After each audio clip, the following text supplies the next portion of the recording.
چه کسانی پشت طراحی و انتشار این نقشه قرار داشتن و هدف اونا چی بوده از دید شما؟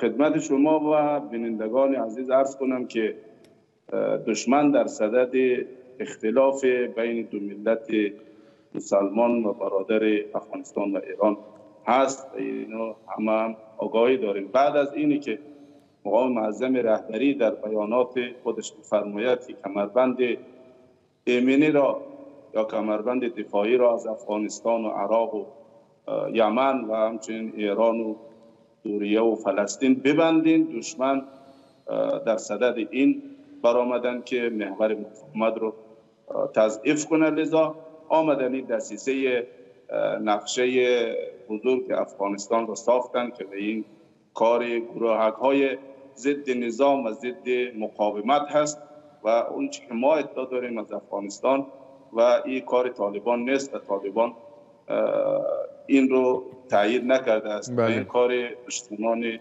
دشمنان و معاندین ضد مقاومت و ضد نظام است.